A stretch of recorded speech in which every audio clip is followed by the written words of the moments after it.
morning. It's good to be here, and thank you, Mr. President, for your gracious introduction. I don't always get to use the title, Mr. President, so thank you. I see the other guy occasionally, but thank you very much for your gracious welcome. I'm thrilled to be here with an incredible champion for this district and my partner in the House of Representatives, Congressman Kim, who joined and made this very same ask on the House side. And when we can get a House and Senate companion, then we are on our way to success. So I want to salute him. He's a tremendous advocate. I appreciate our Assembly people being here very much, because we need state partners for what we do. So Assemblywoman and Assemblyman, thank you. To the County Commissioner, after years saying freeholder, I have to struggle to say Commissioner, but in any event, and Madam Clerk, thank you very much for joining us as well.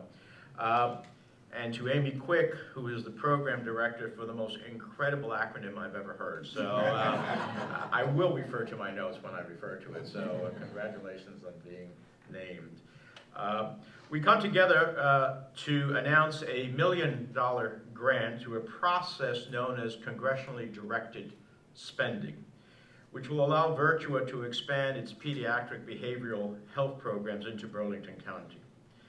Congressional directed spending, or as some call it earmarks, are essentially individual projects that members and senators can advocate for. After all, who knows the needs of their district or their state better than those who represent it? Certainly not unelected bureaucrats in Washington. Congressionally directed spending allows the American people to have a say in where their hard-earned tax dollars are spent. And while there are rules and regulations governing what can and cannot receive funding, Congressman Kim and I have worked together, sorted through all of the competing interests, weighed all of the different needs of the community, and ultimately submit requests to congressional appropriators when deciding that a particular project was deserving of federal funding. For me, that's even a greater challenge, representing 9 million people throughout the entire state and all of the counties and communities. And so we get a lot of competition for a lot of very good purposes, but we look at what is going to provide some of the greatest results and some of the greatest needs that we have. We did this knowing that not all of them can be funded, that some of them would inevitably be chosen over others, but at the end of the day, the ones that make it would materially improve the lives of the residents we represent. And today is the culmination of that effort. The $1 million federal grant that we are announcing today will move the needle forward in an issue that requires an all-hands-on-deck effort, which is youth mental health. The funding will support Virtua's CASTLE program, which, as has been said, stands for Children Achieving Success Through Therapeutic Life Experiences.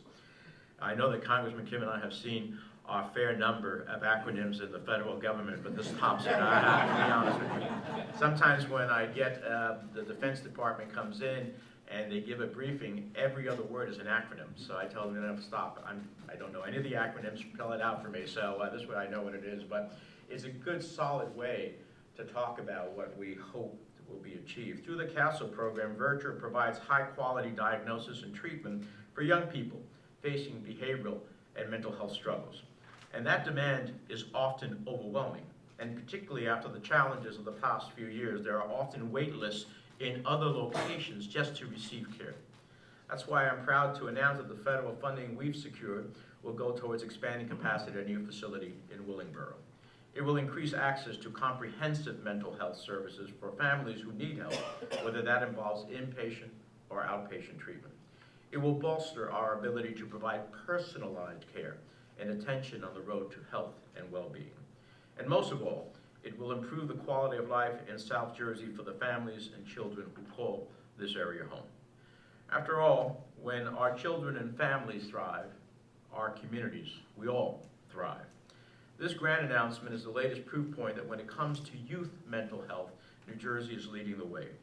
We all know the cascading effects of COVID, learning disruptions, its associated feelings of isolation that have taken a toll on virtually everyone, but particularly students have had to readjust after 2 years of hybrid schooling, as well as we were talking with the president and the congressman about the social media realities.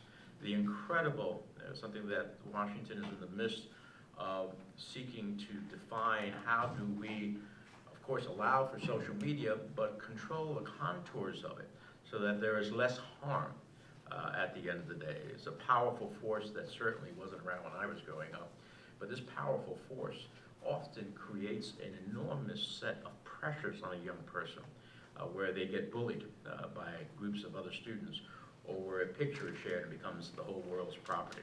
And so dealing with that is a new reality in the context of mental health. To that end, I've been proud to work alongside my colleagues in the New Jersey delegation to raise awareness about the need for more action.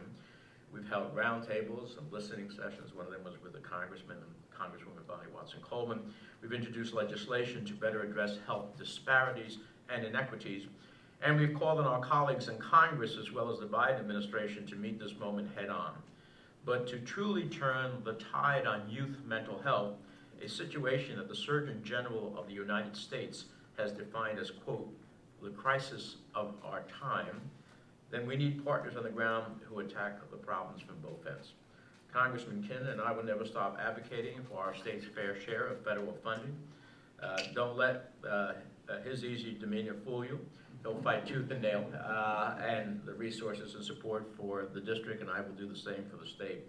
But at the same time, we need state, local, and municipal leaders, as well as leaders of the healthcare industry, to make sure that no family and no community is left behind.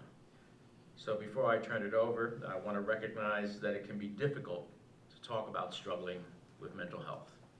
One of our challenges is to break the stigma. It's like any other health challenge, But for too long, it was just not appropriate to speak about it. We have to break that reality.